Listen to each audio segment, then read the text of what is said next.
Hello, everybody. It is so great to see y'all in the chat. Hi, everybody. It's so great to see you. Hello, everybody. I'm going to give it a few minutes before we get started today so that everybody gets notified and has a chance to join us who is able to. Now, if you're watching this on the replay sometime later, right, maybe you've gotten the pattern and you want to come see the instructions, you know, the tutorial on how to put this trivet together, but you see the time and the length of the video and you're like, ugh, I ain't got time for that. The beauty of the replay is you can skip around, right? Even though we're live today, and sometimes I tend to be chattier than others, right?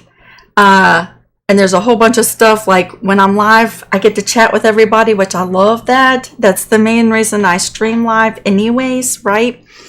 If you're watching on the replay, you can skip around, right? You can just get busy making this trivet. Hi, everybody. It's so great to see you. Hello.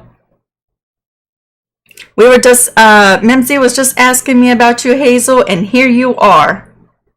Hello, everybody. It's so great to see you. Welcome to my house. Y'all, it's been overcast all morning, but the sun is popping out.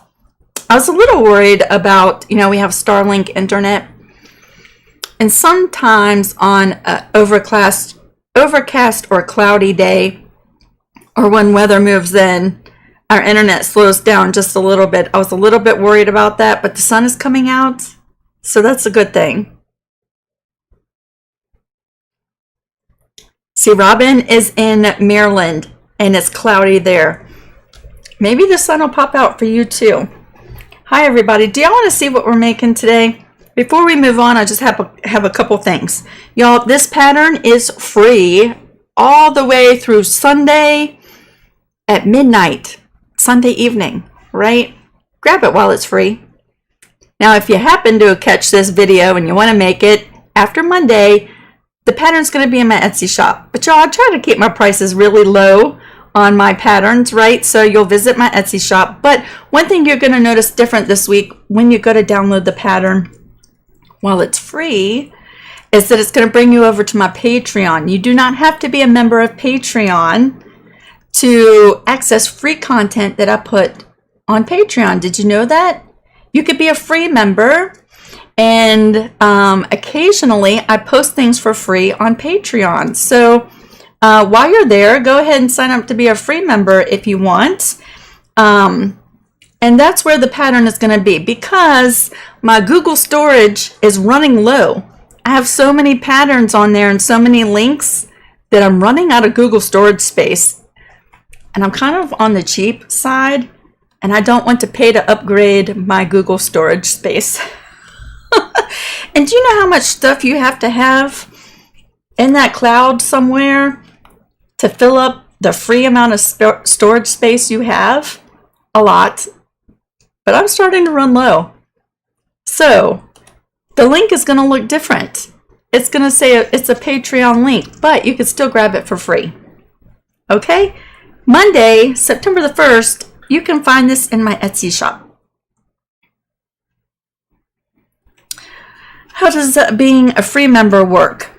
So if you're a free member, you can access my page, and any of the posts that I have marked free, you'll be able to see. And the stuff that's for paid members will be kind of clouded over. So you'll see the post that's for the paid members, but it'll be fuzzy, right?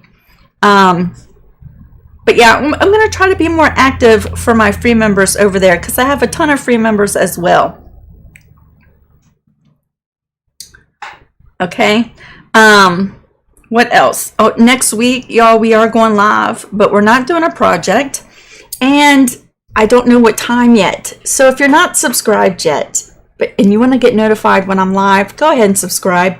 If you're watching now and you see the live chat, but you're not able to participate, you have to subscribe to participate in the live chat. I've set that up as like a little extra security in my live chat to help my awesome moderators who I am just so thankful for. But it kind of filters out a lot of the riffraff right from the beginning. right? It makes my moderators' lives much easier. So you have to subscribe, and if you subscribe and you're there for like 10 minutes or so, then you'll be able to comment during the live. Y'all, today is a paper piece project, but do you have to do it paper piecing? No, you don't have to. If you absolutely can't stand paper piecing, don't let that stop you from making this trivet. I'm going to show you one little alteration you'll make, and you can piece it traditionally without the paper piecing.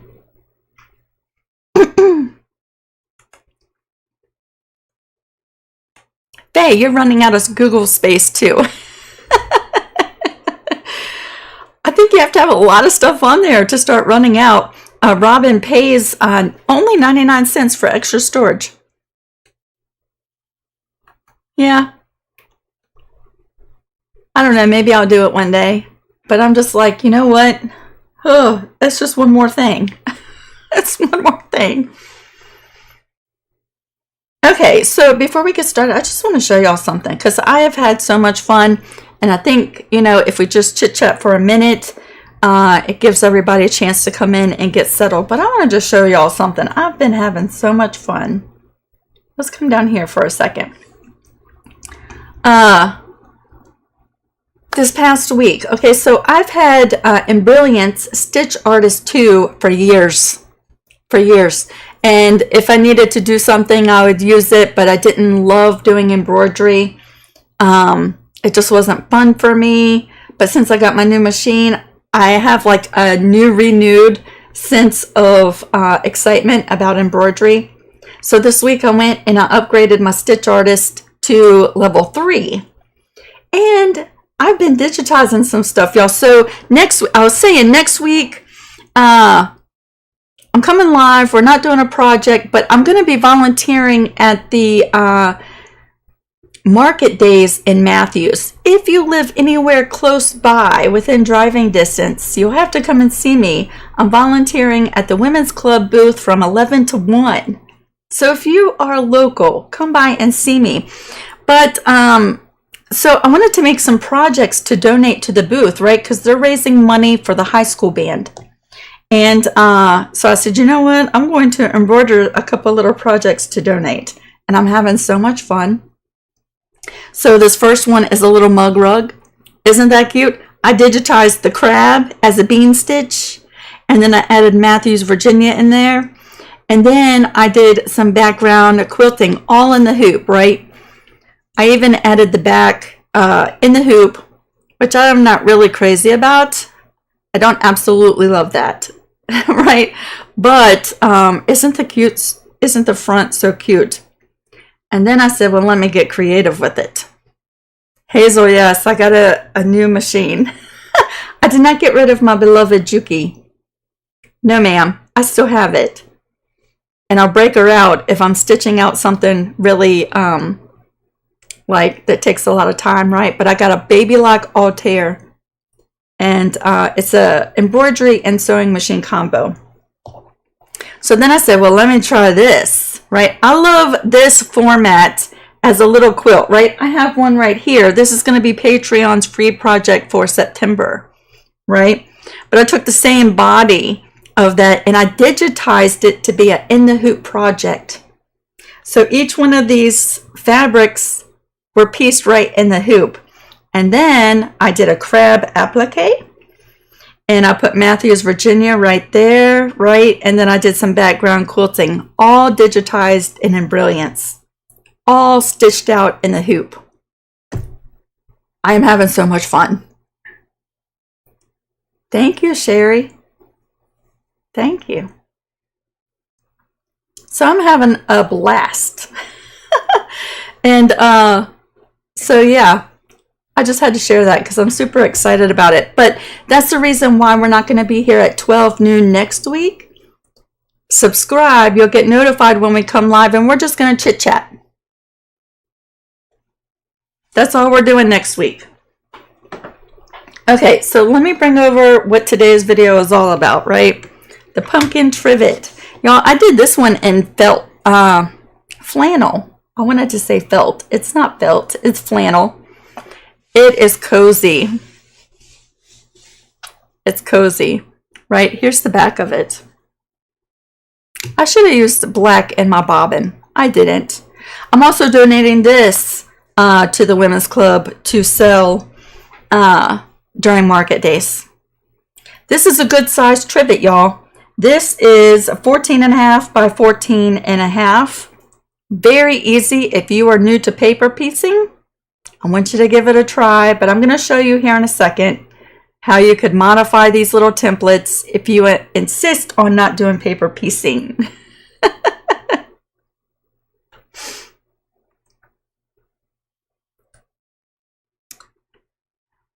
Am I going to do a video on how to do it? Debbie, a video on how to digitize it or how to stitch it out?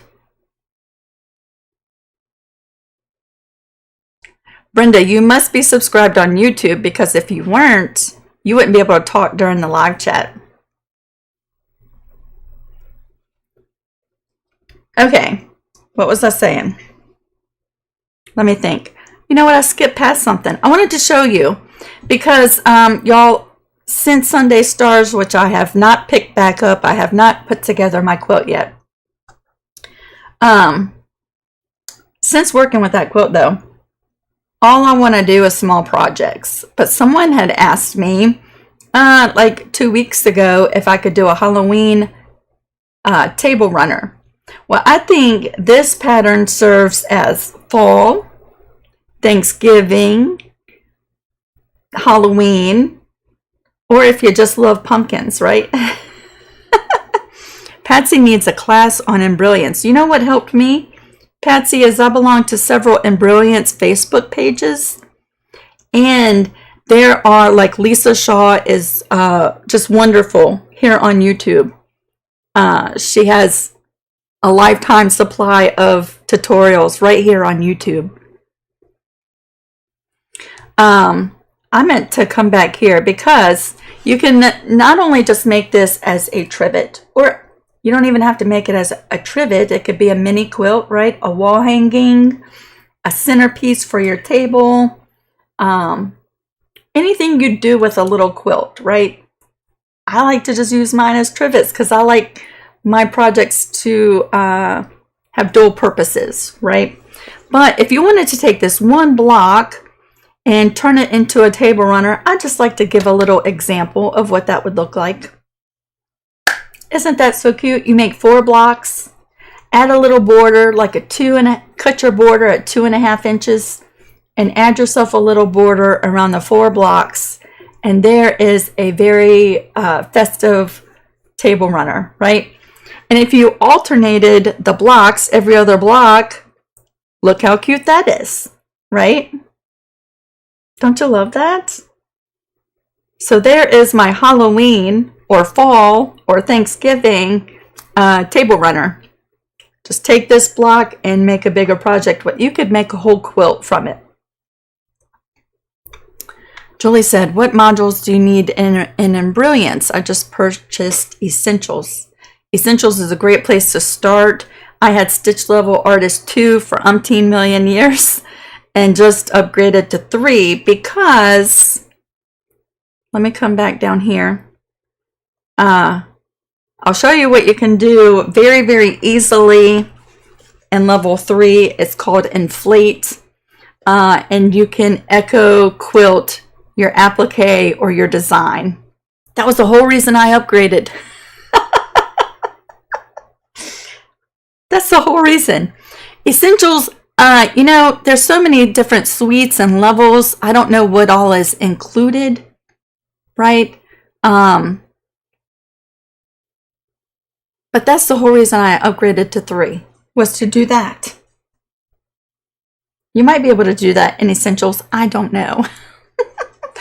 You might have to research. You know, on the Essentials page, I think they have a breakdown of what all is included in each one of the different modules, right?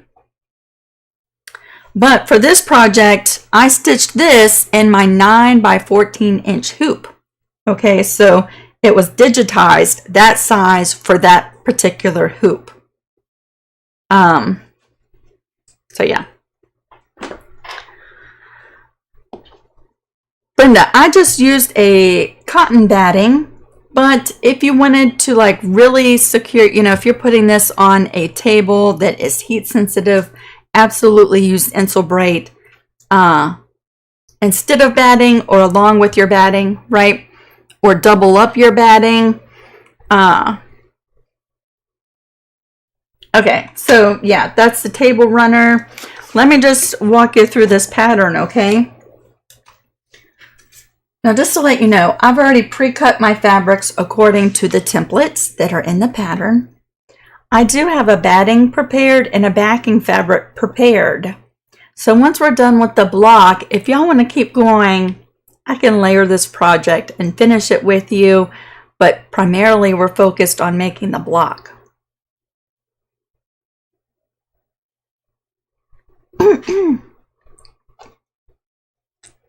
Okay, so this is something, I've only done this a couple times. So if you have the pattern and you want to come back to the video, it's got the little ting ting, take a picture of it, and the video pops up right on your device.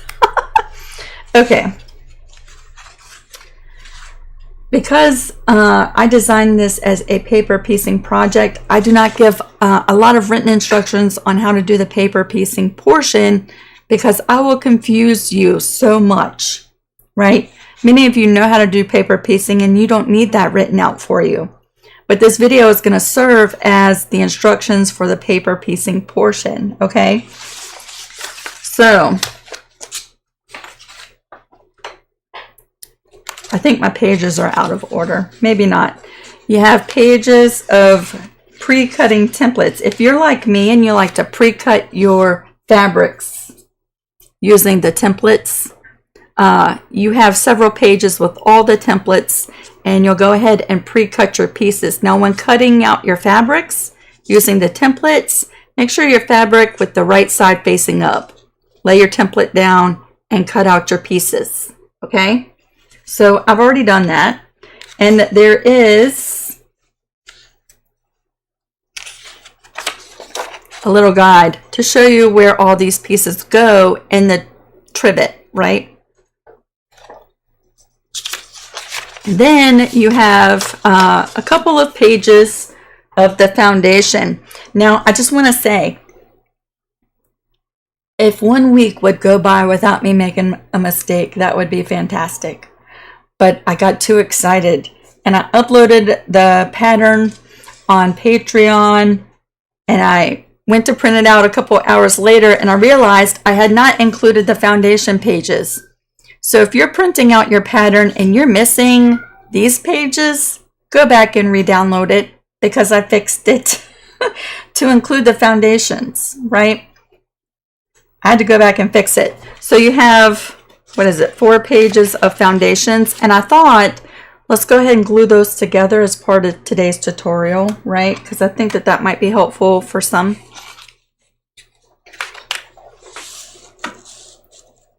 Yeah, you could use this project the whole season, right? Right up until it's time to pull out the Christmas stuff. All right, so the 4 pages come together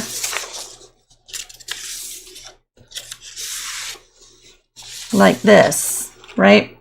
You have the top half and the bottom half of the trivet. See that? Now what I like to do, there's a little tiny space with a dotted line, right?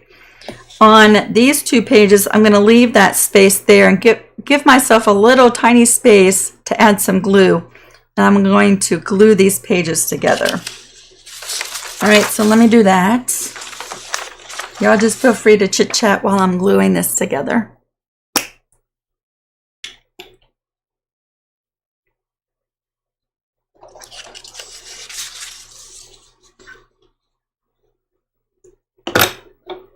So on this page, I'm going to cut that little extra tab. It's just like a 1/4 of an inch maybe, right? I'm just going to cut that right off.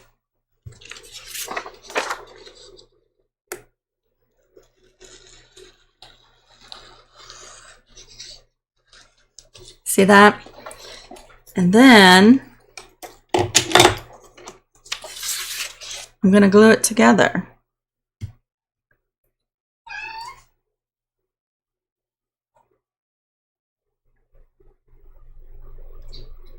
There's a little tiny sliver of paper left right there.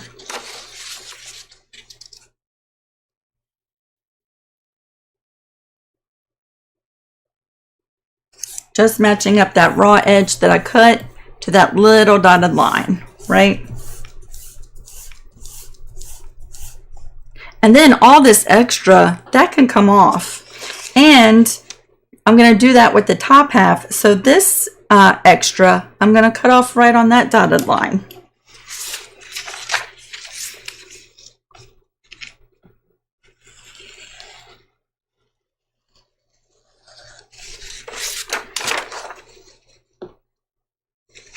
I have one of these templates all ready to go because I've made this project. But I thought, you know, this might be helpful for someone who's first time watching with me. And they get these 4 pages and they're not quite sure what to do with them. How many pages are there for the pattern? I think it's 11. So this is the bottom half, right? And I want to cut that line right there.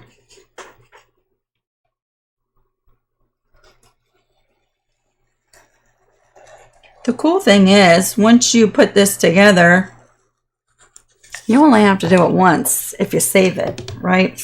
But I'm sewing through the paper, so each time I make a project, if I'm sewing through the paper, I have to repeat this step.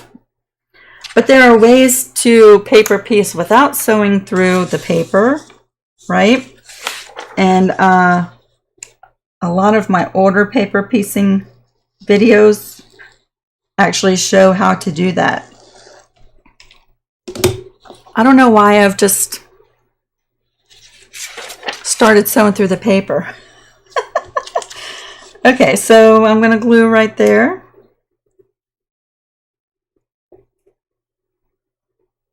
I think because the paper does add a little bit of stability in there, right? So we're going to just line these pages and glue them. Now this top half has actually 2 foundations, right? There's a little tiny space right there. This is the top portion of our quilt, and this is the bottom portion of our quilt. So I'm going to actually separate those here in a second. And we're going to piece this in 2 sections.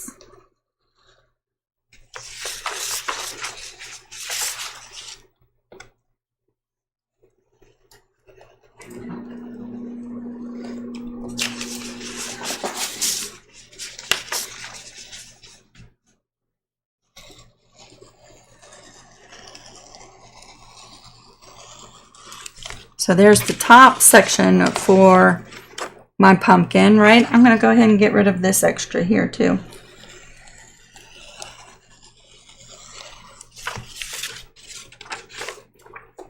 And then here's the bottom. And the bottom is where we're going to glue, because this pumpkin is fairly large, right? It creates a finished 14-inch block. And all of this doesn't fit on one page. So we have a little bit of work to do before we get started.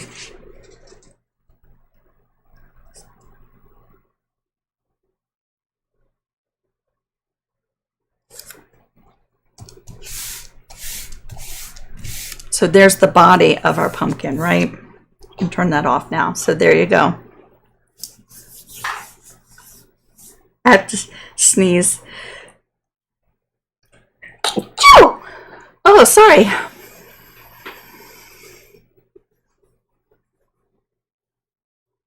Kim, I love using the newsprint because it removes so easy, right?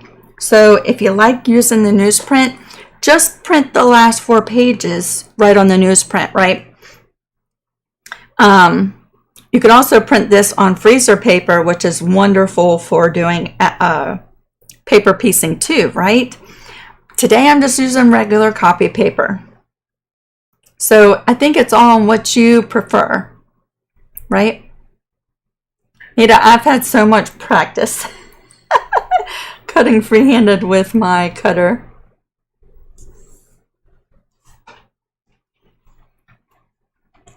Vicky's got her top already together.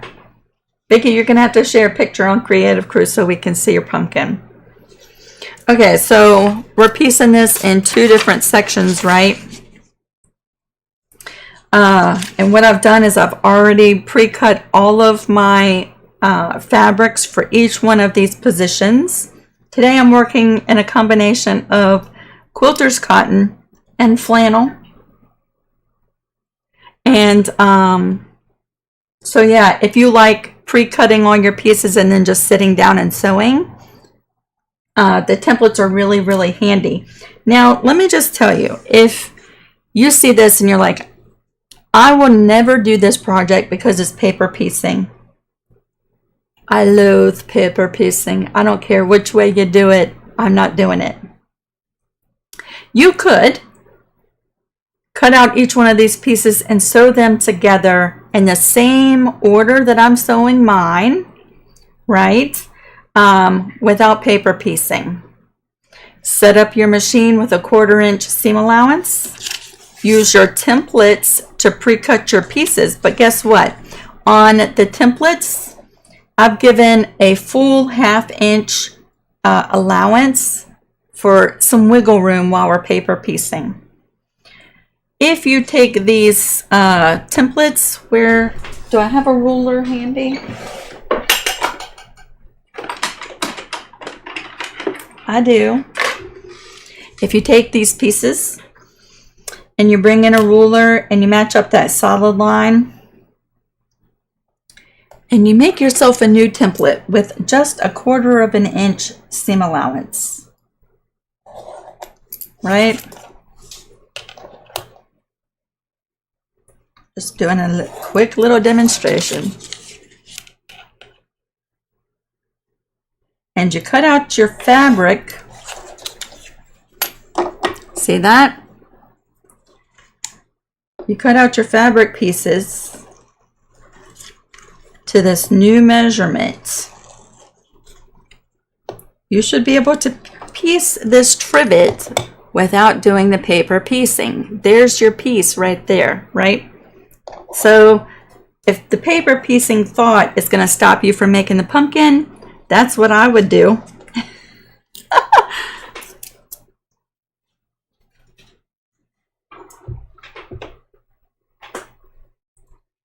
Sherry, yeah, I love my light pad. Go down to the description box. There's a link that brings you right over to the specific post on Patreon.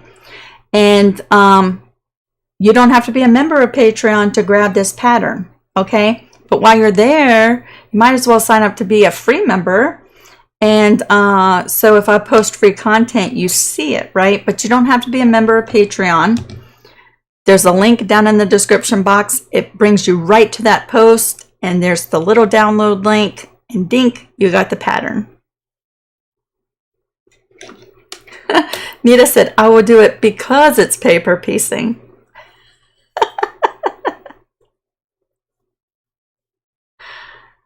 Okay, so are y'all ready to get started? Let's go ahead and start. Let's knock out this bigger piece. It has more pieces. So by the time we get to this, we're on the home stretch, right? I'm going to make some room over here. Let's move this out of the way, because now I have to focus. Oh, it's so great to see you, Tammy. So y'all, the way that I do my paper piecing today is different than the way I've done paper piecing in many of my earlier videos, right? But it's going to be the same way that we did paper piecing during Sunday Stars. So if you watched that whole series, then you're going to be real familiar with the way I'm doing paper piecing. Just know that if the way I'm doing it, you like to do it a different way, by all means, do it the way that you enjoy doing it, right? Which for me means that I'm going to be flipping this over to the other side. That's why I have my light pad here. And I'm going to be going in the order that is in the little positions, right? It starts up here, A1, A2, A3, 4, 5, 6, and so on, right? I'm going to piece my pieces in that order. So we're going to be starting right up here, which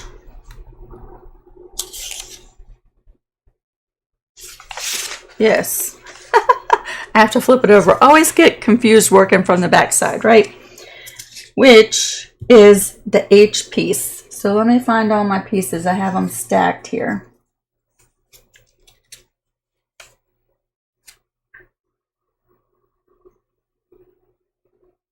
Or maybe it's the F piece.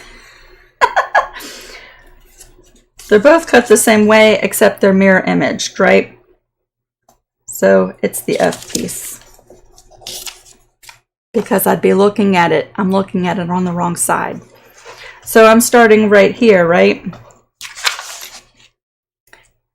You can just see that outline there. And we just want our fabric with the right side facing up. We want it sticking just off the paper here and just off the paper here. And I'm going to use a little bit of glue just to keep it in place.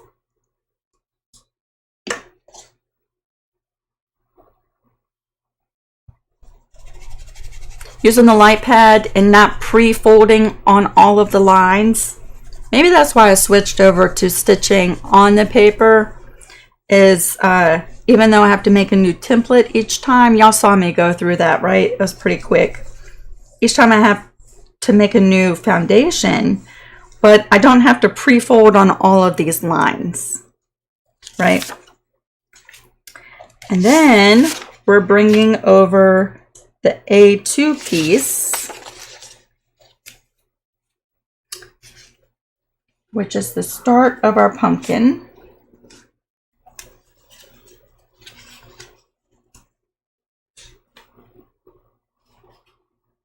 And both G and E are cut exactly the same. So one way I like to line it up, right, is to just do this. Lay it right over that position. Because sometimes the angles can be confusing when you're trying to piece them together, right? So once it's laid right over top of its position with the right side facing up, then we can flip it over. And see that? That's going to be our very first seam for today. So we've been here for 34 minutes and this is our first seam for today. Let me come on over to the sewing machine. I'm just going to pick this up, right, and try not to move it. And we're coming right over here. Now because I'm sewing through the paper, I have lowered my stitch length. And let me wake this machine up to a 1.4. You might have to adjust your stitch length according to your machine, right? I'm trying not to hit the camera. So let's come on over here. And I am starting off the paper edge. And I'm sewing right on that line right there. And then off the paper edge.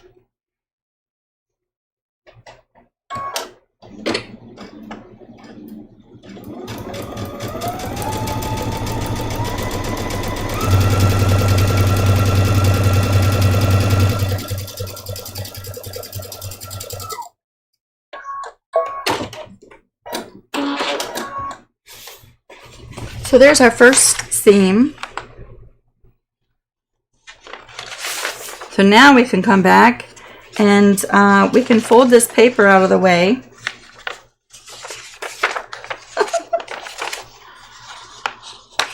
And we can trim away everything, just leaving that 1/4 inch seam allowance, right?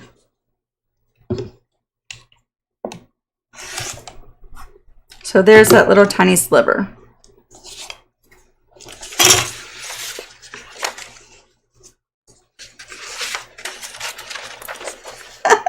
I have a feeling it's going to be one of those days. So now I'm just going to add a little bit of glue right in here just to tack this down.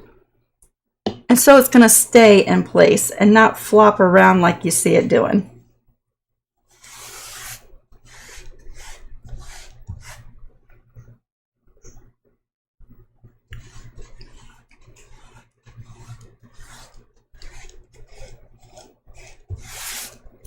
And I'm just finger pressing that seam, right? You could iron it if you want to. And then just pressing that fabric right into the glue. So next we have our first D piece, and I cut 2 different fabrics for that. Let me figure out which one I want to use, the brighter one. So that fabric is going to go right there, right side facing up, and we flip it right on over. If we lift up this extra fabric, we see the sewing line is going to be right here. So I want to I want my raw edge to come over that sewing line just a little bit. Just a little. And we're going to bring this over to the sewing machine.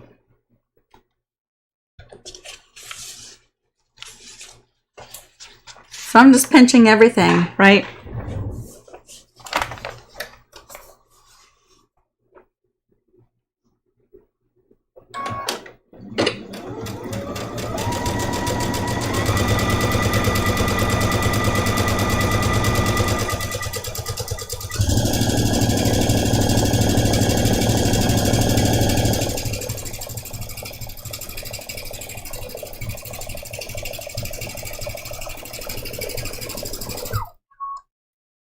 Nice and straight, right along that line.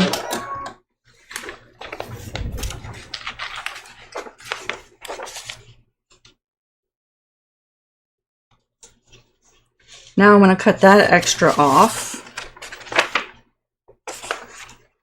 I'm just going to fold that paper right back. I'm going to use my longer at 1/4.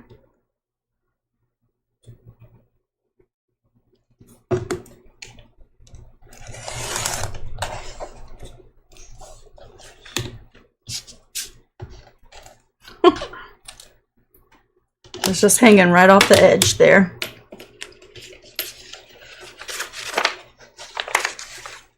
There's a lot of flipping and flapping around with this project. I'm going to add just a little bit of glue right in that section. You can just see it.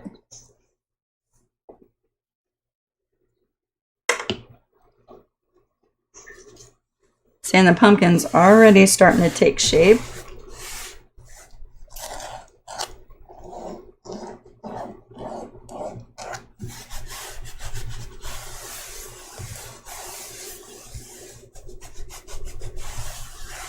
I just want to thank y'all for hanging out with me today. If we lift it up, you can see that's going to be our seam line, and this fabric extends well over that, right? Because I like to give you some wiggle room with your templates.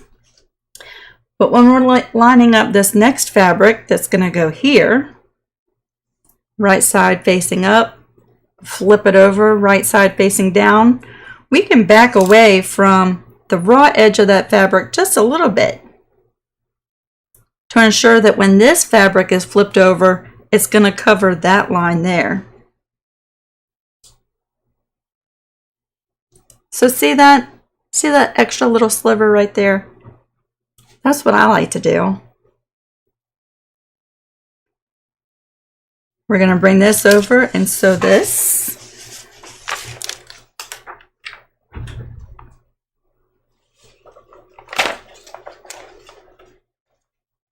Behave.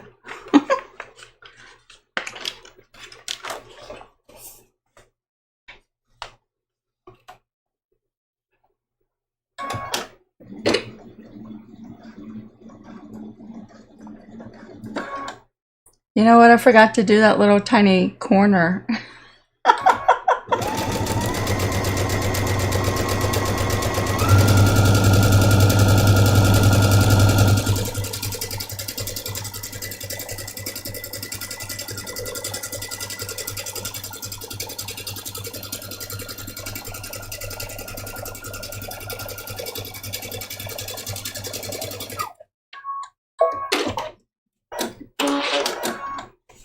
See that piece right there?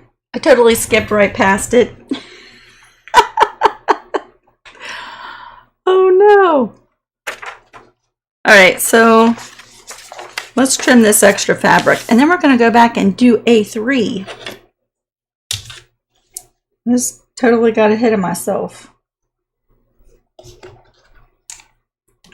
But as you can see, this pattern is pretty forgiving.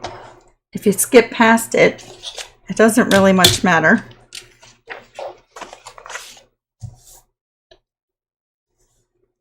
We're going to add some glue. I think my little pattern wants to come unglued right there.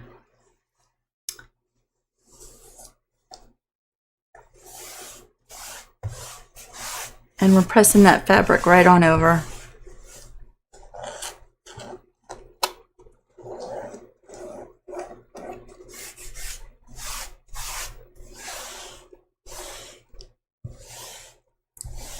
Hi everybody, it's so great to have you hanging out with me today.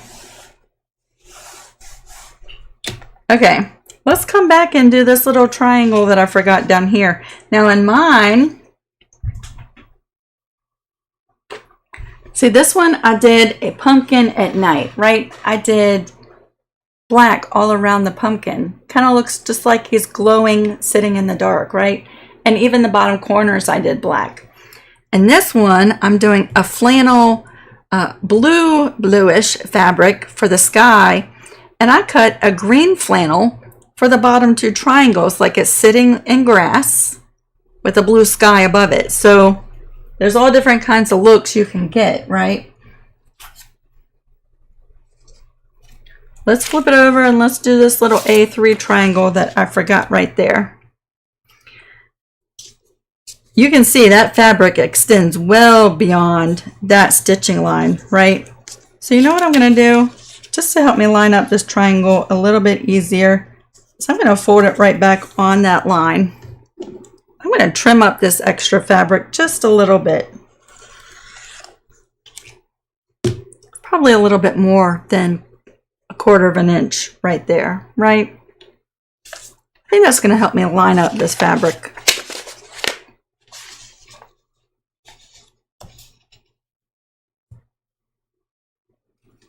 So I'm going to bring over one of my eye pieces.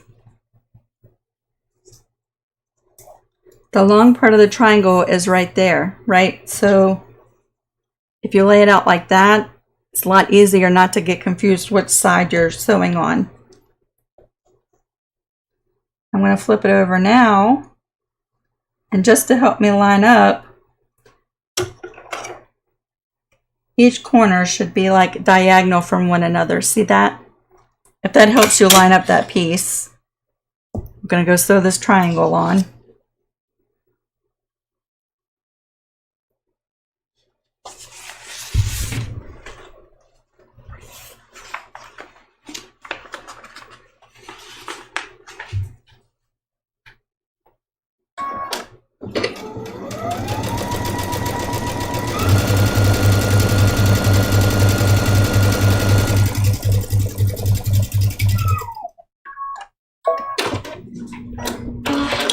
Evelyn said, this looks like it goes together fairly quickly. It really does. It really does. It's a good size project, but it does go together pretty quick. Let's trim away the extra fabric from that seam now.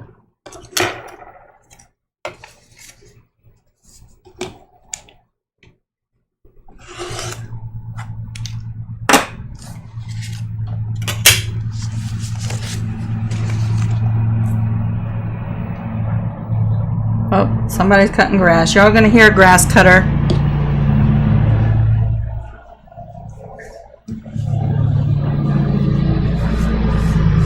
Who is that cutting grass? The good news is he's only gonna go by a couple passes because he's doing the long dirt road. All right, so the colors are off because I have my light pad on, right? But that's like a greenish color and that's like a bluish color. So I think that that'll be really cute. All right, so now we're coming over here and we have this last piece for this side over here of the pumpkin. And that is situated like that, right?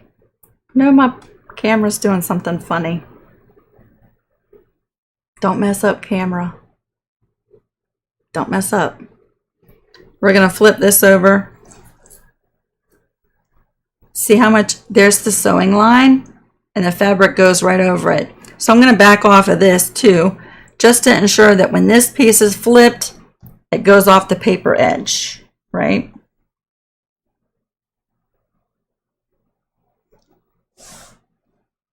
So we're going to go sew that one.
We're going to fold back that paper. We're trimming off the extra. I think when you're sewing along like this, it all just becomes, you know, it seems like a lot going back and forth and trimming and all that stuff, but you just get into a rhythm.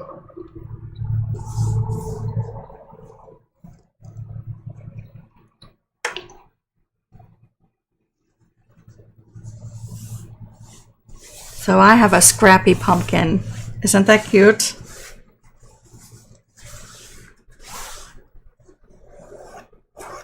I'm just finger pressing those seams.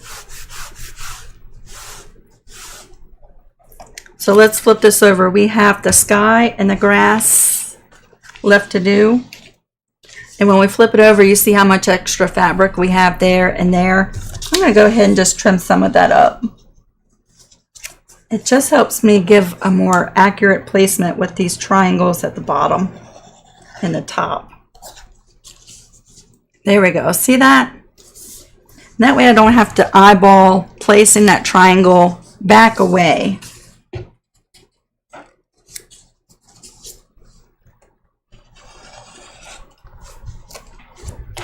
There we go. All right, so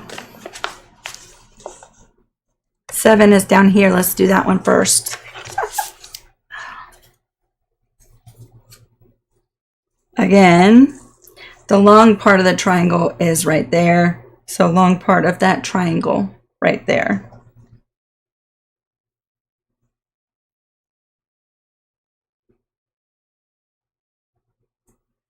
And those two corners should be just diagonal from one another.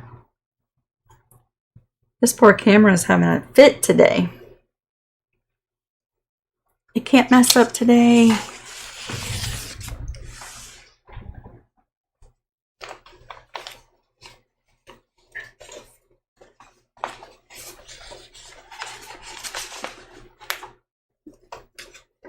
I'm just making sure that when I moved everything over here, nothing moved underneath.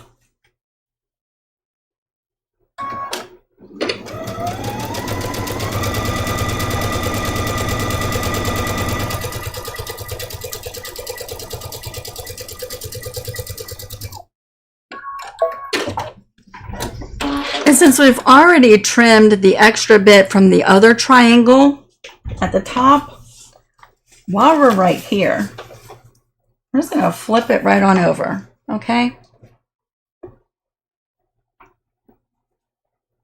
The long part of the triangle is right there, just like that. If it helps you, just lay it and match it right on the pattern, right?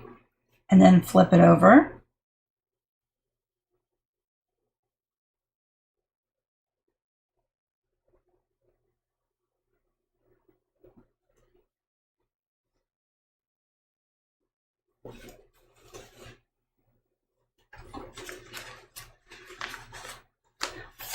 I was getting ready to sew it with that side facing up.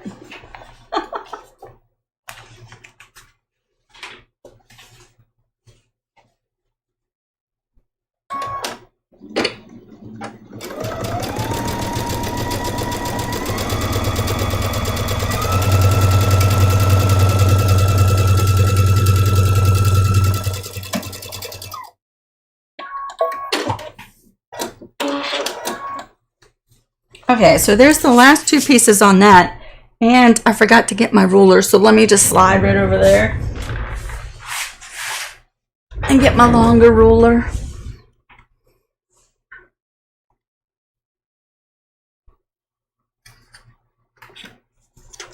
And because we pre-trimmed the extra fabric before we sewed, I really don't have anything to trim on those two. So I'm going to flip over that fabric and just press it in place.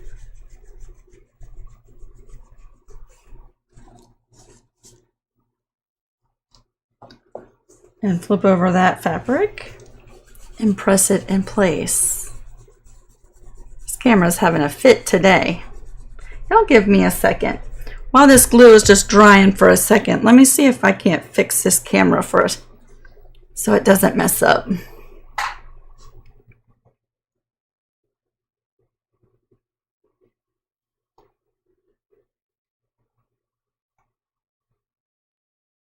Hopefully that will stop it from happening. I don't know. So there we go. Now on the back side, we see we have all the extra fabric hanging over the paper edge, right? Now is when we can go ahead and trim that up. So I'm just matching the 1/4 inch mark on my ruler to this inside line, right? And that's going to give us an accurate 1/4 inch all the way around our pumpkin, no matter if you cut this paper out exactly right or not, right? If we match up this inside line to that 1/4 inch, we're going to be good.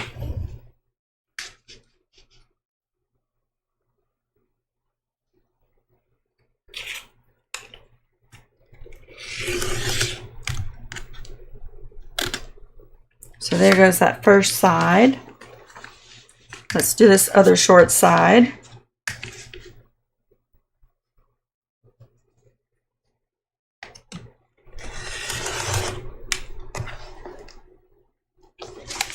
Now I might have to cut on a diagonal to fit it all in my tiny workspace. We're going to go ahead and trim up the long sides too.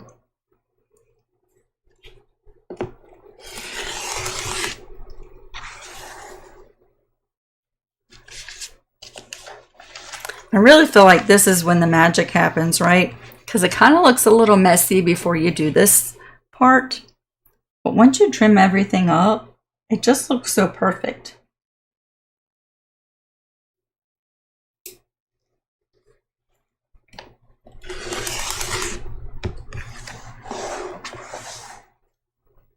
Okie doke. So now the bottom half of our pumpkin is done, right? Look how perfect that is. The grass goes down here. So there we go. There's the bottom. The top is not going to take us nearly as long to piece, right? There we go. That's going to be the top.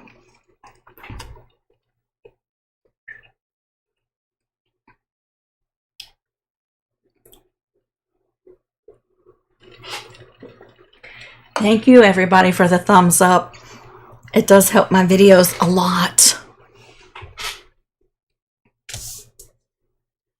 Okay. So there's the bottom. I'm going to just set this right off to the side.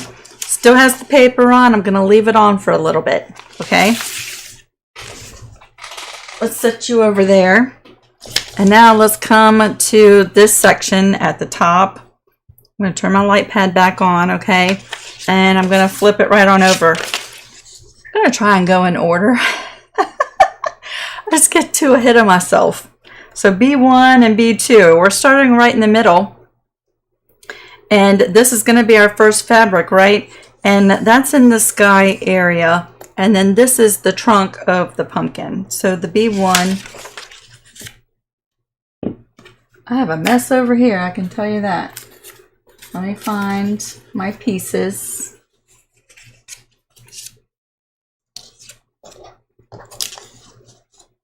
So there is B1. The light messes with the camera, y'all. In person, I can see these lines so clearly, but you might struggle to see it on the camera or on the screen. But the shape goes just like this, right? I'm going to add a little bit of glue right in there just to keep that fabric from moving around. And we want a little bit of fabric to extend that paper edge.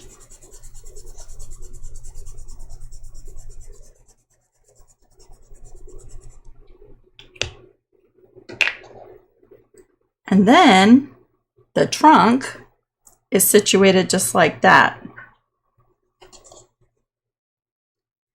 See that? There's the angle right there. And so when you flip this over, this is what looks confusing, right? Actually, you know what I think I'm going to do? I think I'm going to trim a little bit of this extra because it does overhang quite a bit. See that? So let's just do that. There you go. You can see it really well there. There's the sewing line, and there's my extra. Just going to fold it right on that line. There's my little...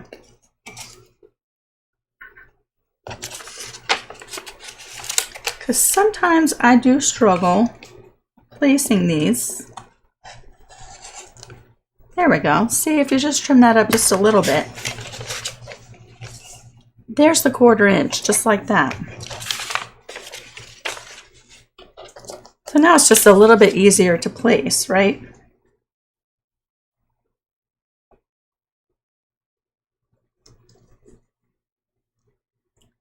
Just gonna look a little funny for a second.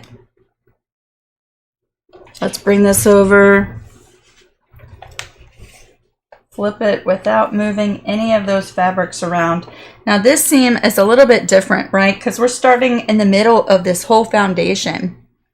So I'm going to start here to here, but I usually take a little stitch right before this line going across. And when I stop, I'm going to take like one little stitch right there.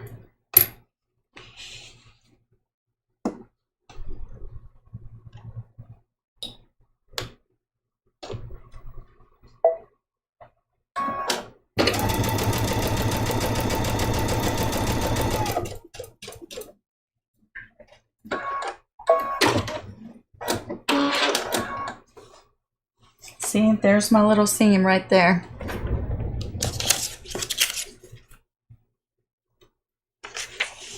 So we're going to come right back here, and because I trimmed that fabric first, we don't have to trim it now. And I'm going to go ahead and just add a little bit of glue right there.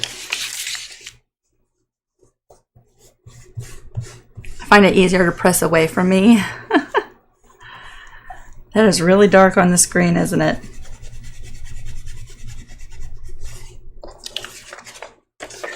So let's bring that up. There we go. See that?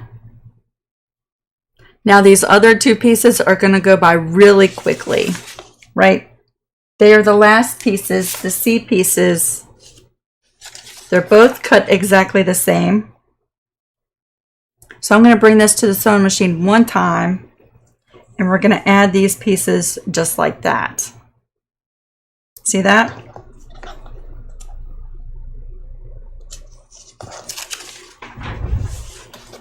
So just moving it right over here. Let's remove one of them, and we're going to flip the right side over. Now we do have some extra fabric right here, so I'm going to back the edge of this C piece over just a little bit.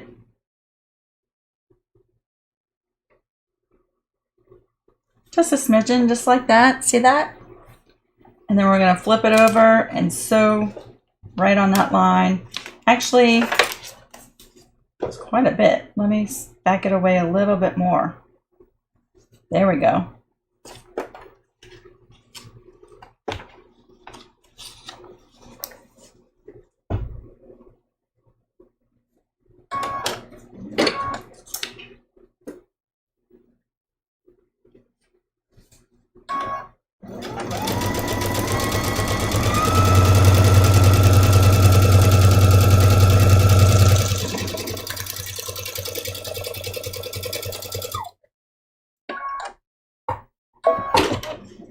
Now while we're right here, we're just gonna add this next piece too, right? So I'm just gonna flip this right on over and get it out of the way. And this is the piece we're adding next. So again, I'm gonna line it up and try and keep it straight.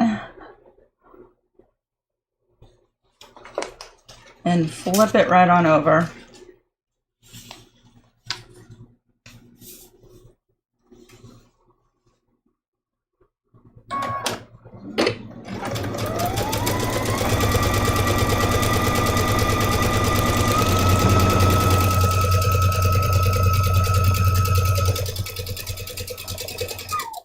Look at the tragedy. My foundation came unglued. Let's glue it back together. I knew it felt loose. I must have not put that much glue on it. Let me re-glue it. There's only just this little tiny little space to glue these things together.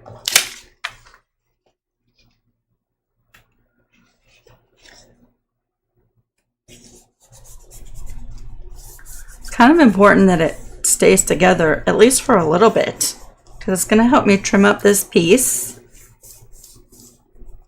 right? Let me just glue it back together.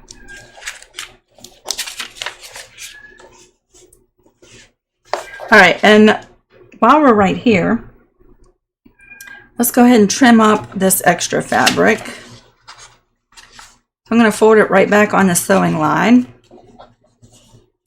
and trim away some of this extra. My poor cat wants to go outside.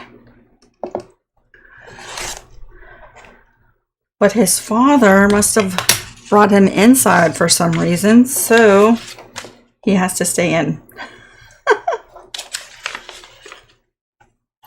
I'm going to do the same thing over here. I'm going to flip this right over. Make sure I'm not trimming off anything I'm not supposed to cut. And trim off this extra.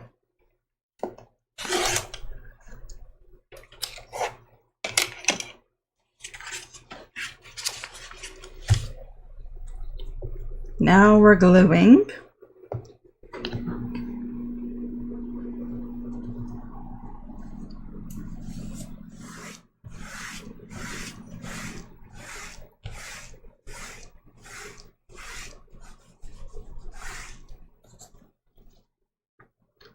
And gluing.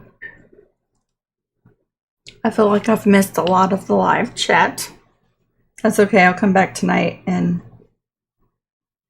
read everything I've missed.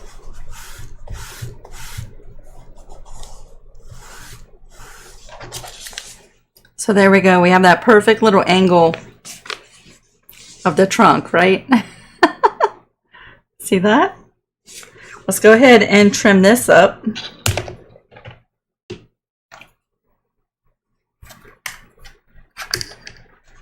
Again, just matching that inside line with your 1/4 inch line of your ruler.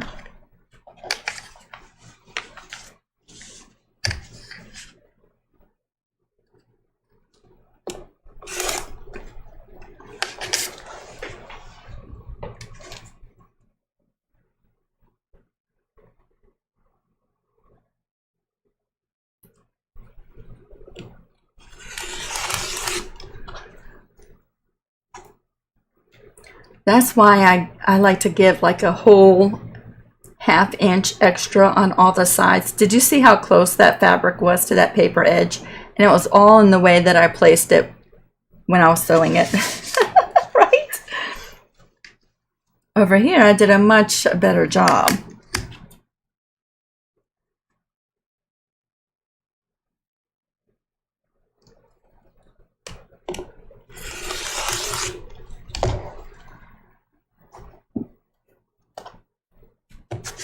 Look. So there is the top of our quilt block, all perfectly pieced, right? So I'm just going to pull these both over here and just put them on the screen for a second because I'm going to clean up this mess.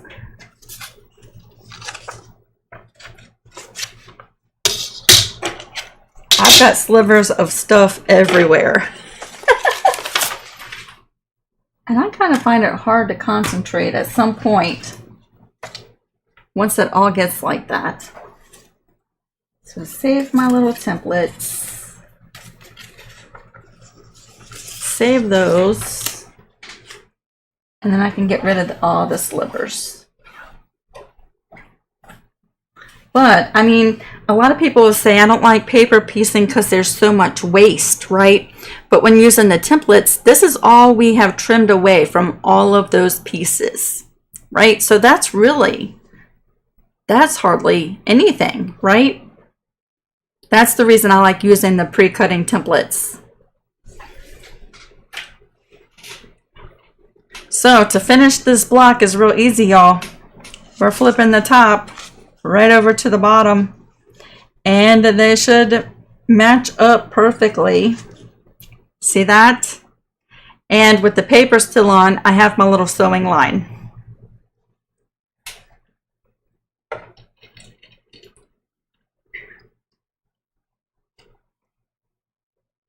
Barbara, add a quarter.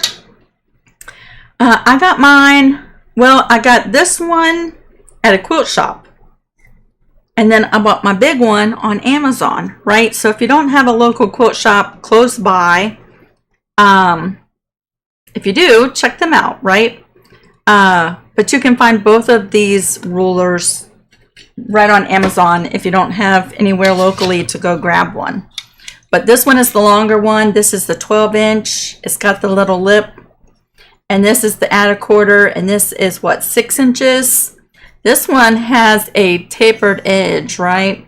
So it really helps you pre-folding.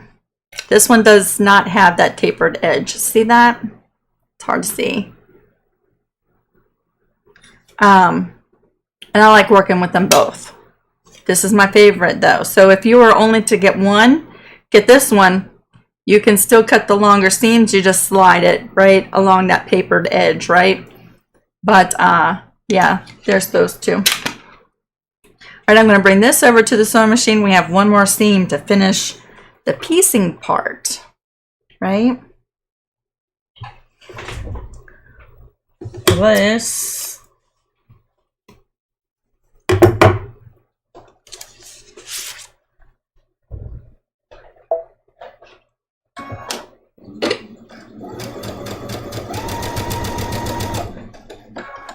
All right, we're just lining everything up.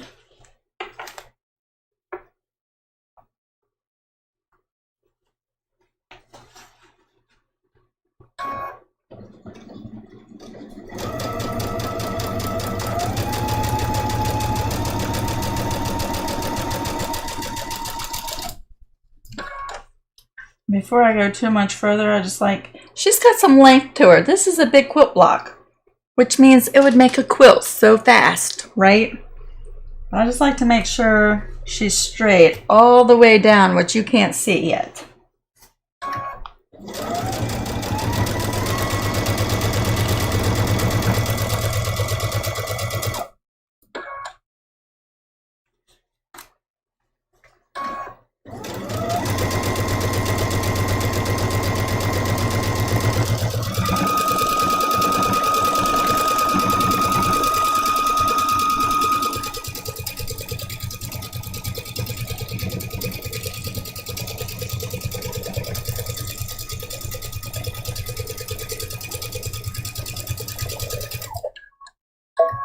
And that was the last seam for the piecing portion.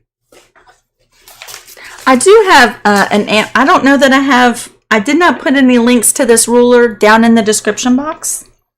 Although when we're done with the live, I will. So if you want to hold off on getting a ruler, I'll go back after we're done with the live and I'll add links for these 1/4 inch rulers. I just didn't think of doing that beforehand. I'll add it in the description box when we're done. All right. Our last seam, right? And there she is. Let me get this iron on and warm it up. Now for those who like paper piecing, not sewing through the paper, you could skip this part, right? You still have to press this seam, but you don't have to take the paper off.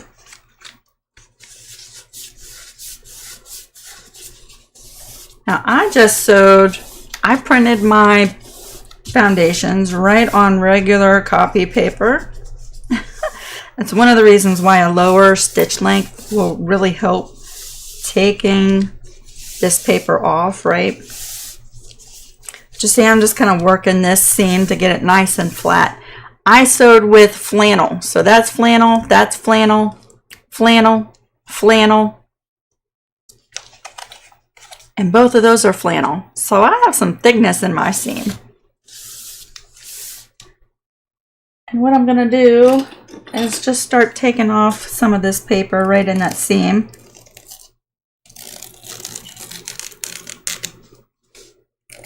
And I just like scoring that paper before I do it. To me, it just seems a little bit quicker to get that paper to release out of there, but you don't have to do that.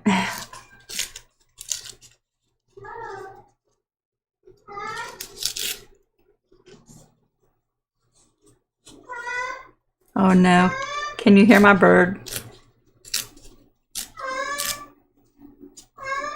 Sheila, I did clean my machine recently, although I probably should do it again because I've been busy in the last couple of days. But I gave her a good cleaning out. What was it, last Friday? But I've done a lot since last Friday, so thank you for the reminder. Can y'all hear my bird?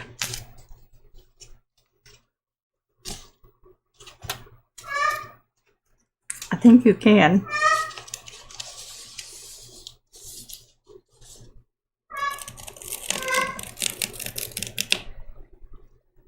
Yeah, it's cute right now. Hopefully he doesn't get started doing his thing. Because then it's cute now. It's not cute when he gets loud.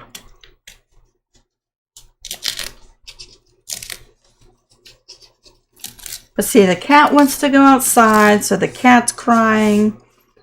The cat gets the bird upset. It's a whole big drama.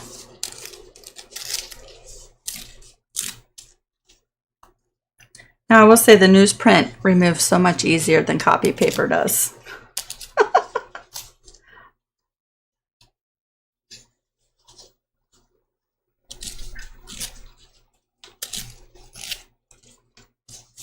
Especially, I bought the Hammer Mill copy paper, and I think this stuff is like super thick.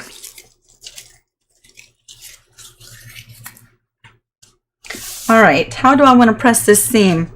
We have that seam coming up right there. See that? Right in the middle of that piece. And you see how that seam is laying? It wants to lay that way. If you're a fan of pressing your seams open, could certainly do that. Today, I'm in the mood to press this seam over to the side, right towards this side, the shorter side. So that's what I'm going to do.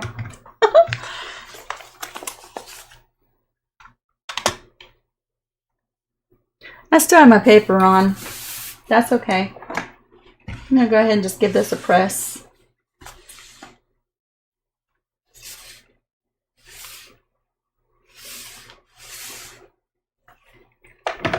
And then y'all can hang out with me as I remove paper, which hopefully it comes off quickly. And I do have batting already pre-cut and a backing already pre-cut. So if y'all want to hang around, I can layer this project real quick with you.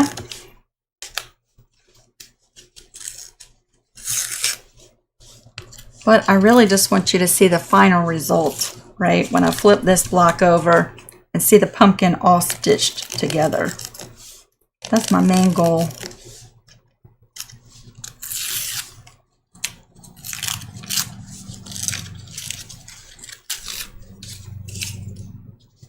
Comes off pretty easy.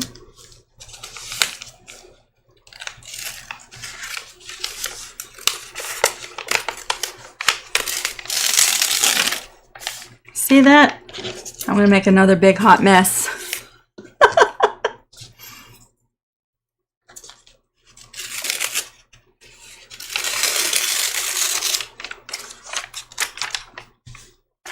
Actually, it's kind of satisfying a little bit.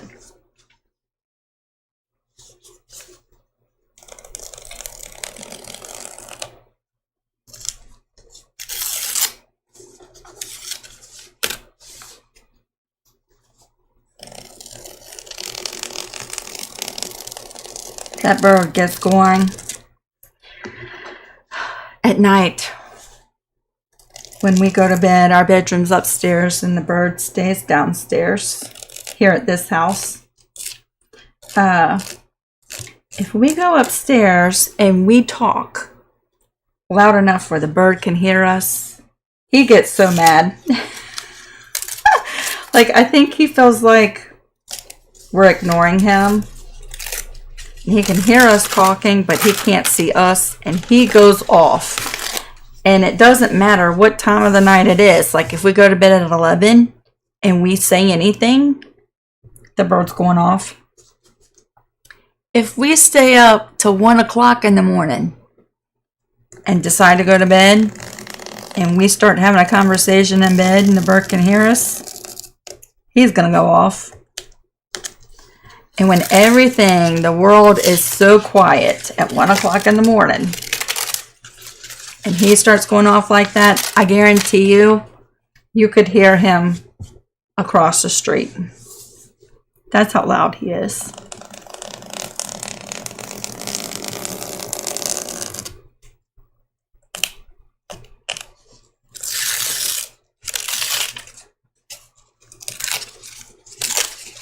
My best advice is, if you live in a townhouse or an apartment, or your houses are really close to your neighbors, you might not want to get an umbrella cockatoo.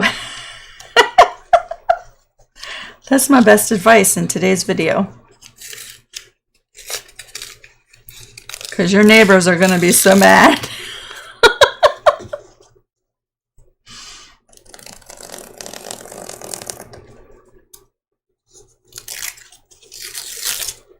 See, removing the paper was not that hard, right?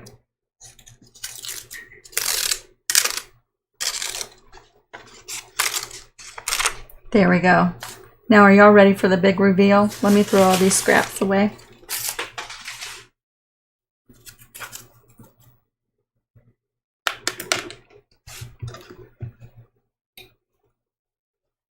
Ta-da! Perfectly pieced. At this stage, it measures 14.5 by 14.5, right? If you just turned this into a trivet, your trivet would measure 14.5 by 14.5. But if you pieced this with another block or with the borders, right, this block is going to finish at 14 inches. Isn't that pretty? We do cover him at night. Sometimes during the day, if he gets, you know, if he's sitting near a window, so if he sees a big bird outside, if he sees a stranger walking down the street, if a dog runs down the road, he's going to go off. So sometimes we have to cover them during the day too, and then uncover them back and forth, back and forth.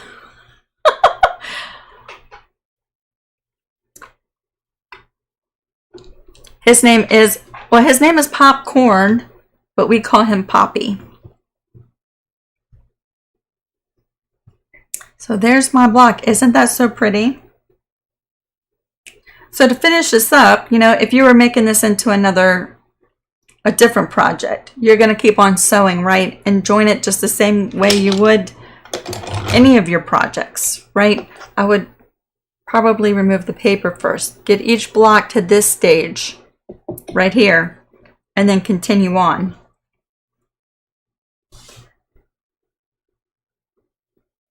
But to make your trivet, all you really need is a piece of batting or 2 pieces of batting or some Insul braids or something like that, right? And go ahead and cut that at the same measurement. Where's my stuff? So I have a piece of Warm and Natural for this project. It's cut to 14.5 by 14.5. You know what I'm going to do? I'm done with my light pad. Let's move the pressing board over here. Let's move you here.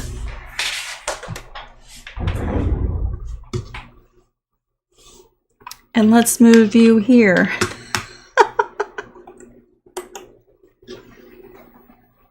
That way I don't have to keep changing the cameras back and forth, back and forth. There we go. Okay.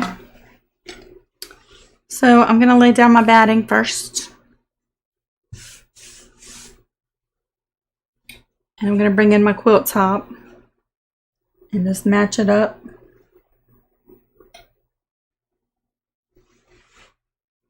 That flannel is nice. It just kind of clings right to the batting. I'm still going to glue baste this though. You could pin baste it if you want.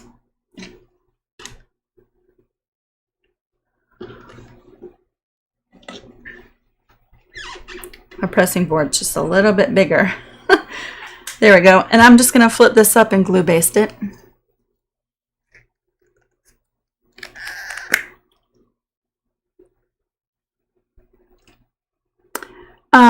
Barbara says, would you say cheaper to get the ruler online or quilt shop? Also, we're having the Tucson show in November.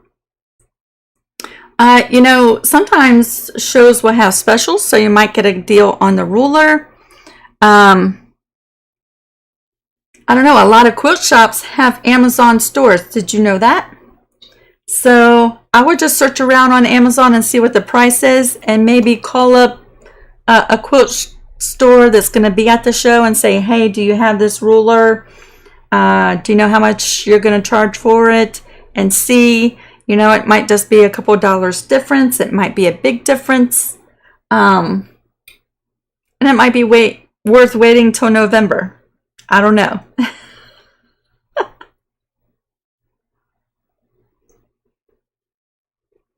You ever look something up on Amazon and you see the same thing, but the prices vary tremendously between each one of the different places selling it? But there's actually a lot of quilt shop owners who sell merchandise through Amazon, which is kind of nice because if you're out, far out, you know, and a lot of people don't travel to your area, but you have a shop, selling your products through Amazon is a great way to broaden your client base, right? Because you're not just limited to the people who travel through your area. So I know a lot of quilt shops will sell their stuff through Amazon, and Amazon is just the hub, right?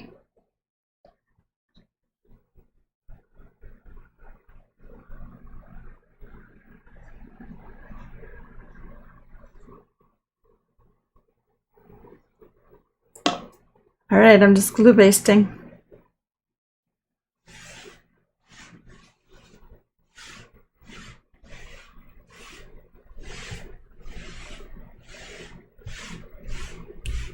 All right, she's nice and flat. I'm going to just dry that glue.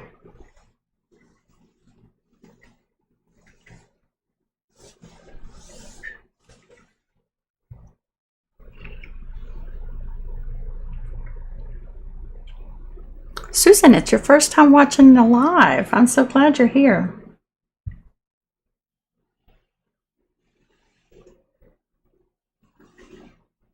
Sheila said, I would press that last seam open or alternate sides if making a quilt. Yes. If you were going to put another pumpkin block right next to it, I see what she's saying, especially with flannel, because my seam is a little on the thicker side using the flannel. If this block had the seam going in the same direction, that would be really bulky, wouldn't it? So she made a really good point. This block, this seam is going that way. Press the seam in the opposite direction, or press that seam open on all your blocks. All right, I'm going to let that cool off for just a second. Now, the pattern has the measurement for your binding. If you wanted to do a traditional binding, right, the first page, it tells you how long that binding needs to be. But the measurement for the back fabric, I have allowed an extra inch all the way around, so that if you wanted to do a self-binding with the back fabric, you could do that, right? That's what I'm going to do today. So let me get this out of the way. I wonder if I can zoom out this camera a little bit. I told Harlan, oops, wrong button. I said, it would be nice if you came and controlled all my cameras for me.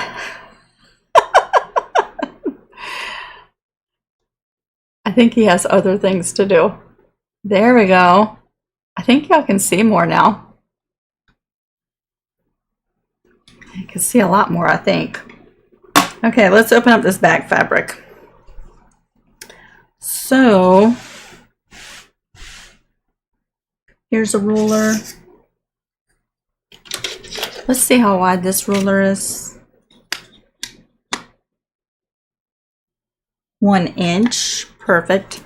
So what I'm going to do is I'm just going to do like an inch here and an inch here, and give me the layout or the perfect placement. That seems wider than an inch. That's because it is.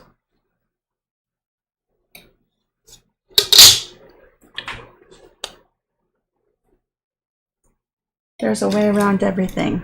Here we go. There's an inch. And there's an inch. It's going to help me center this quilt right on that backing so that I have a full inch all the way around all the sides.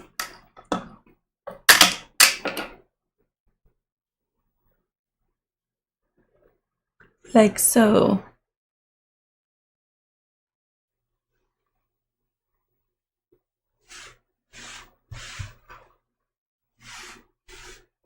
And that looks good. I'm going to go ahead and just add some glue.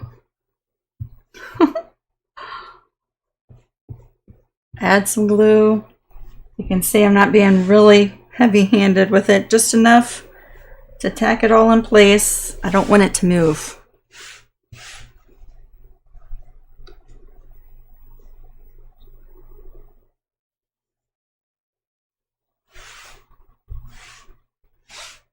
Now I'm going to use the extra as my binding.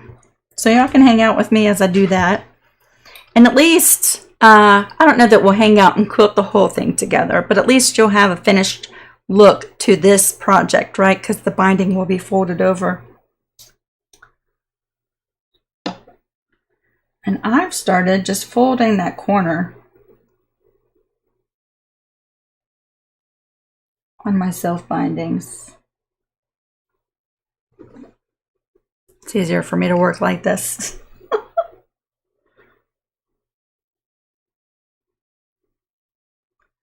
and just tucking that under like so. See that? That's what I've started doing.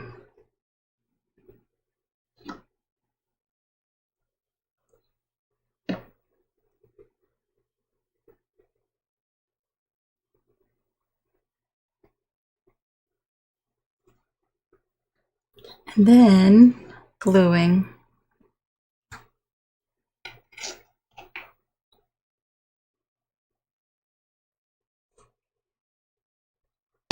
So now we're just folding this right to the edge.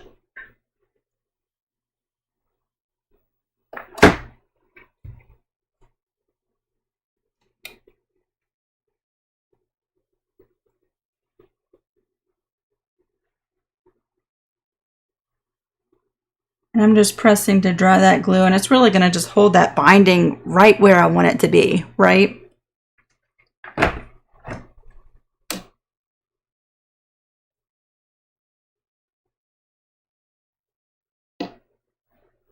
And then up and over it goes. I think I might have folded this one a little too short. Let's back up a little bit, Lisa.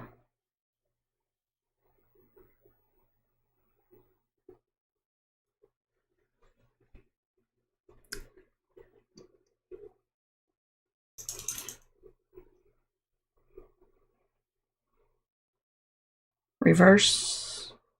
There we go. No pressure, just everyone's watching. There we go. So what it's going to do is just form those little mitered corners.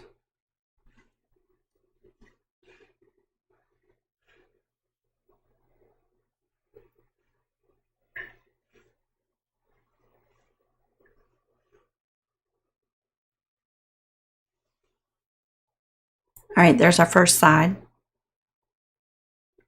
The pink tool, yes, it was from the Dollar Tree.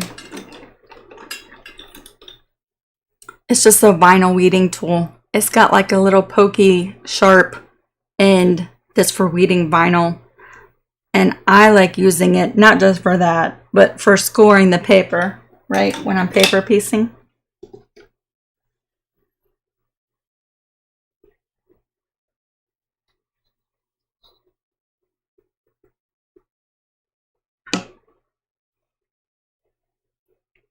Let's flip that under.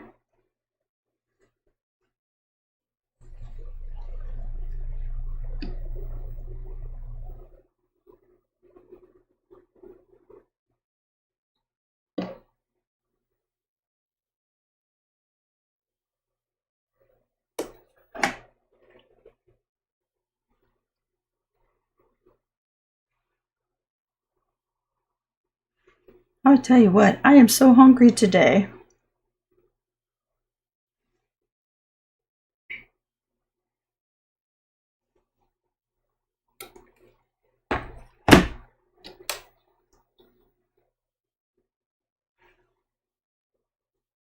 And now it's going over. Let's see. I don't know if you can see that or not. I have the little mitered corner.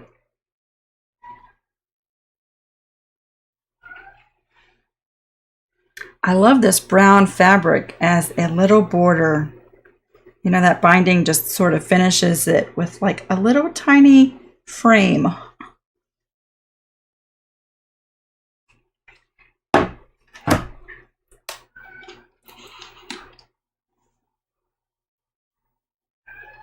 All right, let's come over here. Let's do this corner.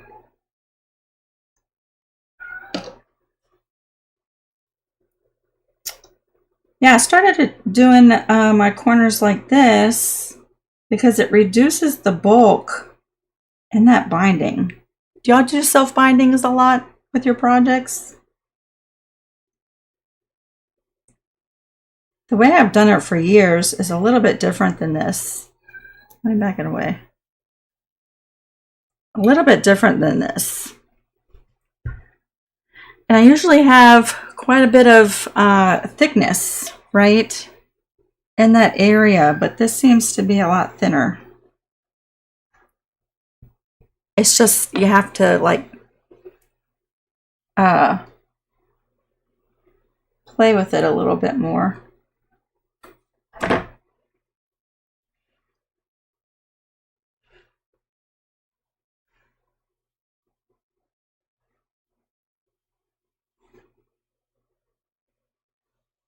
But as far as binding a project, right? Look how fast this is.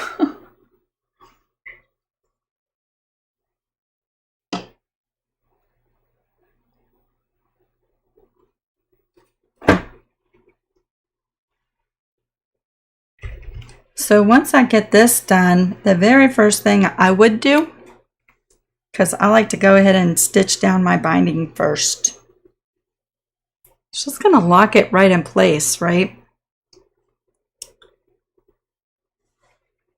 Actually, a lot of people quilt this first, right? And then they flip their binding over. Do you ever do that though? Do you ever quilt your project with all your layers at this stage, right? And then you do your self-binding and you notice that you stitch down off the quilt a little bit. And when you bind your quilt with the backing, you have a couple stitches showing in your binding. Does that ever happen? Only say that because it's happened to me like 100 times. One of the reasons why I do my binding before I even move over there. Plus, I found if I do my binding now, my projects, and it might just be me, y'all, my projects seem to stay a lot more square if I go ahead and just do this first. If I was doing a traditional binding and not using the back as a binding, I would bind my quilt right now. That's just me. I know it's not the right order. I'd bind my quilt and then I would have fun quilting it.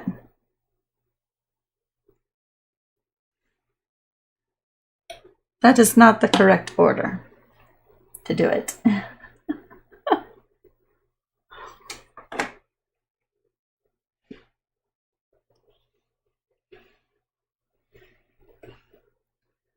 Actually, I don't even want to say that. I think whatever is correct is the way that helps you the most. So let me reframe the way let me just change the way I phrased that.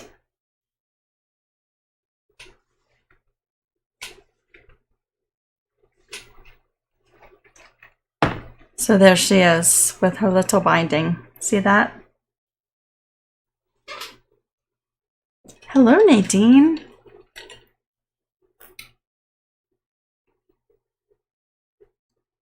Sheila likes hand stitching her binding.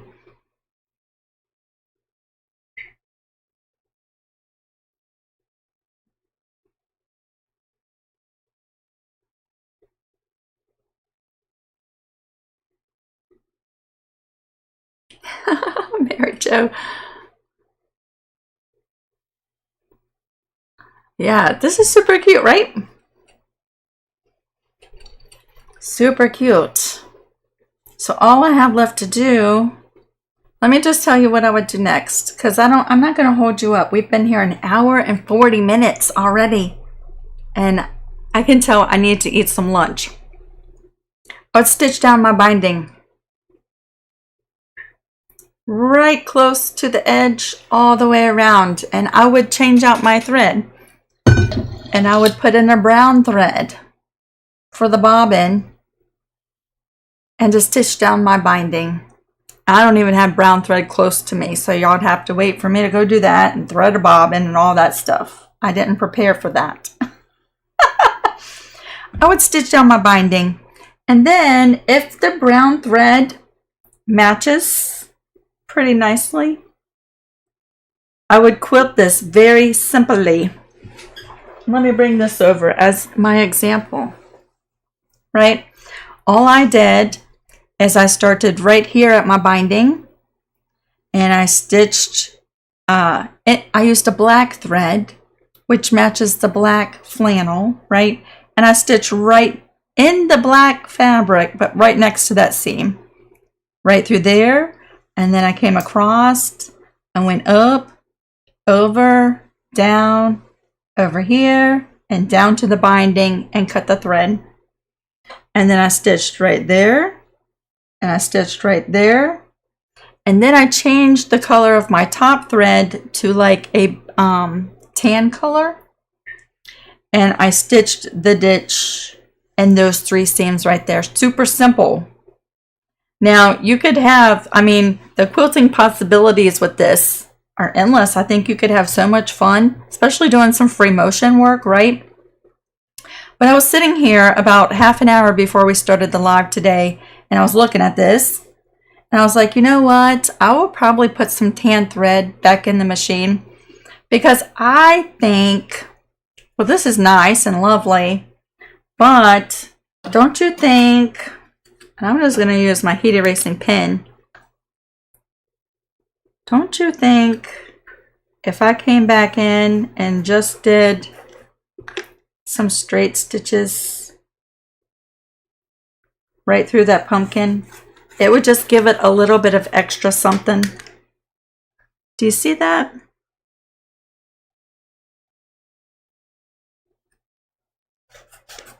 I might do that. This is the one I'm donating to the women's club to sell at market days. And I think I'm going to do that. See that? It changes it, doesn't it? So I'll probably do that.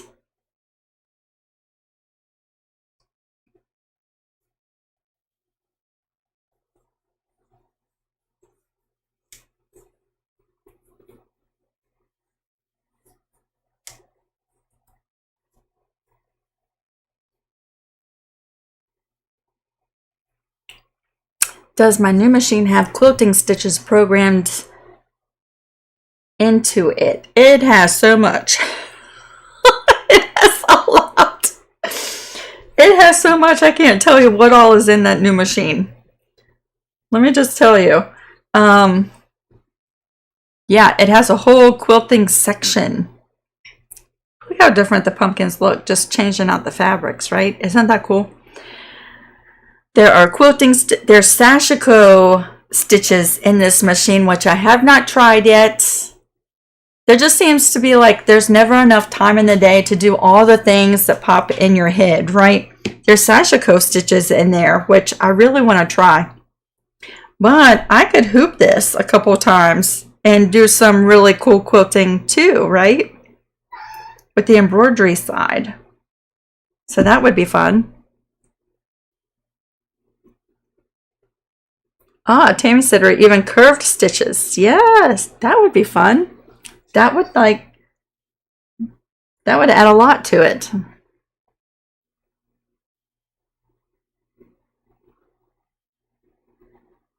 Evelyn, yes, it's very similar to the Lumineer.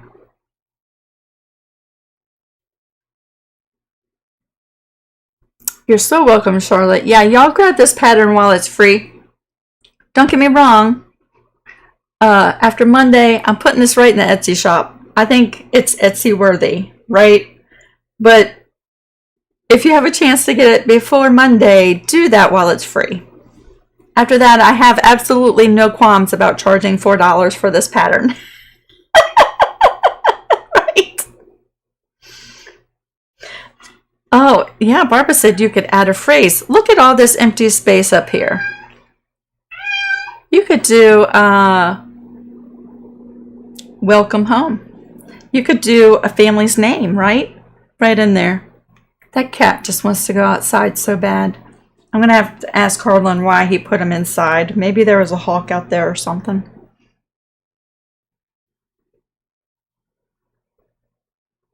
Nadine, yeah, you finally made it and we're getting ready to end. Aw. Lots of different things you could do with this, y'all. And I feel like paper piecing wise, even though the block is on the bigger side, sometimes that helps, right? I feel like this is very beginner friendly. So if you've never done paper piecing before, this would be a great pattern to start with, don't you think? And I can take those off the screen. There we go. Don't you think? It's a good size project. Plus she's substantial, so when you made this, you're like, wow, I made something. You know? But I feel like, you know, with the templates, if you were to layer fabric and cut multiple pieces at a time, you could quickly cut out all the pieces to do several blocks and just sit and sew. And before you'd know it, you'd have a good sized project. Leaves and vines. Yes, welcome fall. That's a great idea. Susan said, I would try to paper piece. I hope you give it a try. And be patient with yourself because, you know, when I first started doing paper piecing, I thought it was so dang confusing the first, like 3 times I did it. And then it clicked. And as soon as it clicked, I was like, you know what? This is so easy now. I get it. And it's a lot of fun once you get it. So the first time you do it, you know, if you seem like it's taken forever or it's just way confusing, get through the project and try another.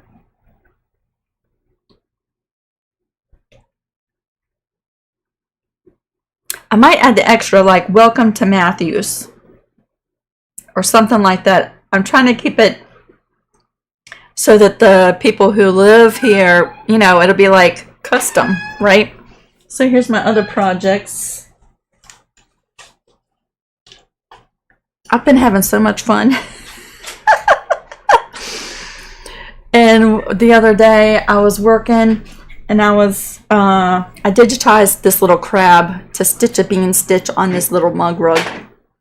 I was like, you know what? I wanted to do some background quilting, but I don't want to draw it out.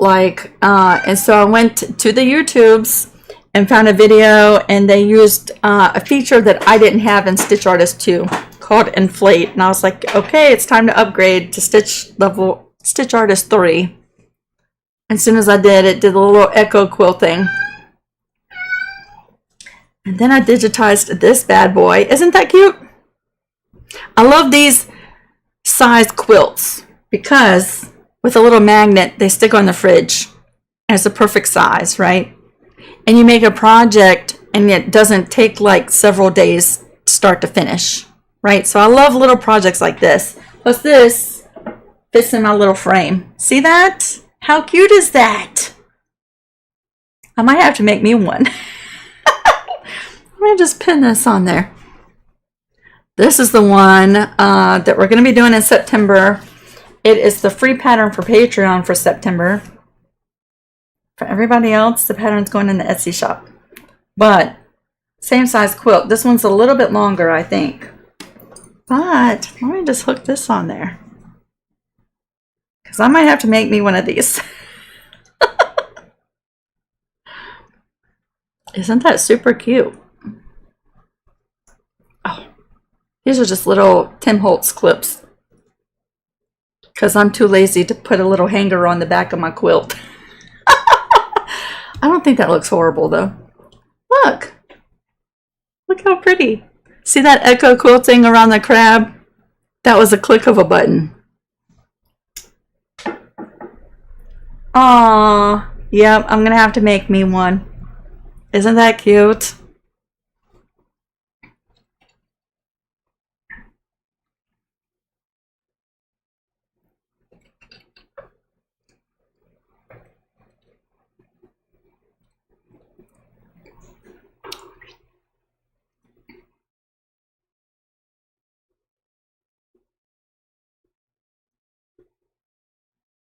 Evelyn said, are you planning to do it harvest time?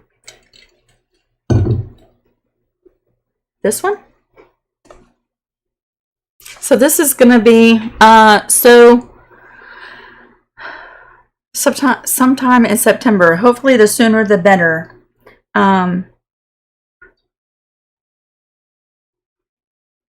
the pattern on Patreon for Patreon members is going to be available September the 5th. Pardon me. And with the instructions, I really feel like I don't need to do a video. Although I give instructions for piecing these little hourglass blocks, but I also give foundations to do paper piecing. So I feel like I want to show the little paper piecing portion. If you don't want to piece the triangles to make the hourglass block, you know. And the pattern doesn't actually come with the saying. That's just something I was learning how to use my machine. So I typed it in and stitched that on top of this project, which I think kind of adds a little something to it, doesn't it? It does. But did you know that you could do little sayings like this on your quilts without an embroidery machine? You could. I have a video from umpteen years ago, and I made a quilt for Valentine's Day, and it was so cute. It had little conversation hearts appliqued onto the quilt, and you know the conversation hearts that you buy that are kind of chalky? I really like them.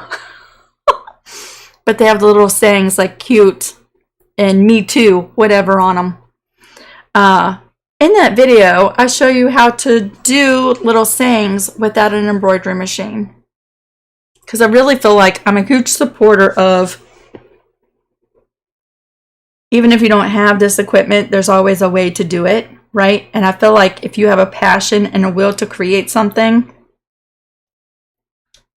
you should not be limited to, well, I don't have an embroidery machine, I can't do that. Yes, you can. You don't have to spend all that money. You can do it. Is it going to take longer? Yes. Is it more tedious and time consuming? Yes. Is it doable? Absolutely. So yeah, if you never saw that video, I was back 3 houses ago in a little building behind our house that Harlan made for me.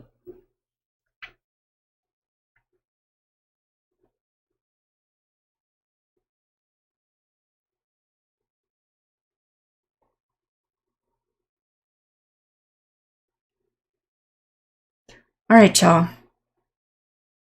I'm going to go eat some lunch. I don't know what else I'm doing today. Oh, I've got some labels to do today. And it's been so great hanging out with y'all. I feel like I'm forgetting. I always feel like I'm forgetting something, but I don't think I am today. Y'all have a fantastic weekend. Don't forget, next Friday we're going live. No project. And I'm not sure of the time yet. Because after I'm done volunteering, I might want to walk around and get something to eat and look at all the stuff, right? We'll see. But I'm going to come live later that afternoon. So just keep an eye out for me, but we're just going to chit-chat. And if I buy anything there, maybe I'll do a show and tell of what I get at the market days. That would be fun. Thank you, Valeria. Do you see my new smile? I hope y'all have a fantastic weekend. Stay safe, everybody, and I'll see you for sure next Friday. Okay? Bye, everybody.